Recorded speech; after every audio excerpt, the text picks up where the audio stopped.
Góðan daginn. Góðan daginn. Velkomin á fætur. Takk fyrir það sem leiðis.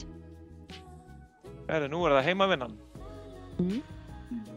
Líklega vanmetnasta breytta ferðavenjuform sögunar. Já, ætli það ekki. Jú, og varð allt í einu á allra, vitorði vegna COVID, sem var líklega stærsta fjarvinnu námskeið sögunar. Því við þekkjum á landsbyggðinni, við vorum byrjuð að fikta við þetta löngu áður en þetta var almennt. Og það var ekkert nema bras. Svo allt í einu á örfáum mánuðum kunnu allir á þetta.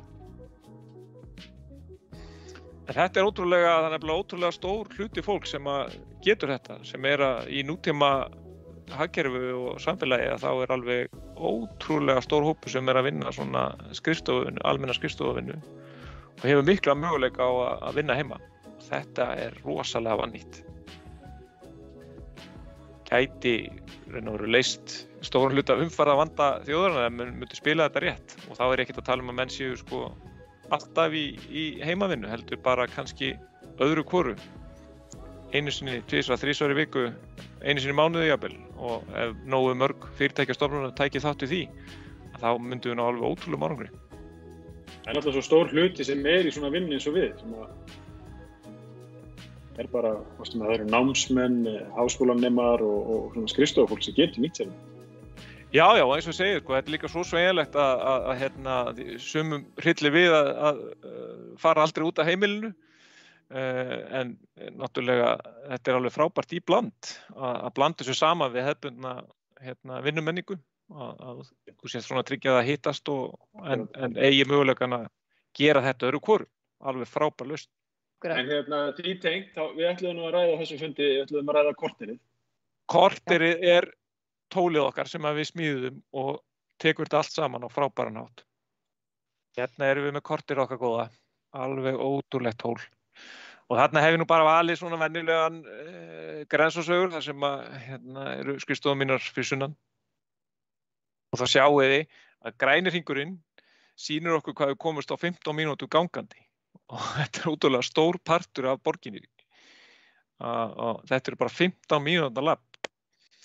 Og svo skemmtilegt ef við smellum á hjólandi, þá er bara risastór hluti af borginni komin undir. Frá þessu svæði þá er 15 mínútna hjólatúr, dekkar nánast stóran hluti af borginni. Og ef við færum þetta kannski í 20 mínútur, þá er nú bara eiginlega allt komið. Og 25 mínútur, þá er öll Reykjavík. Hversu margir allir séu lengur en 25 mínútur í bíl í vinnuna í umferðarteppinu í borginni? Mjög góð punktur, því að það er ekki eins og að þú sért 0 mínútur í bíl.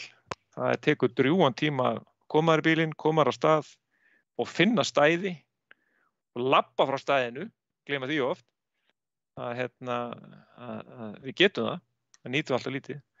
En eins og frá þessum miðpunkti, Grensásvegur er dálítið miðpunktur greinilega hjá okkur, en þá sjáum við að Reykjavík er ekki nema 25 mínútna hjólaborg, sem er ótrúlegt.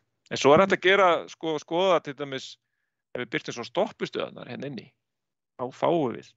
Og þá sjáum við bara, ef við förum alveg, frá þessum stað, förum bara niður í 5 mínútur labbandi.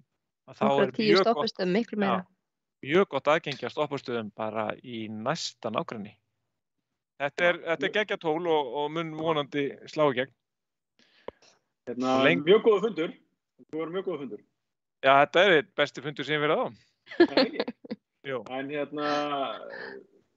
þetta fer vonandi út um allt. Þetta er frábær lausn. En við skorum á alla að prófa. Algjörlega. Alla að prófa eitthvað að þessu.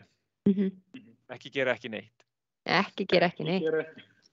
Takk fyrir. Takk. Bless. Bless.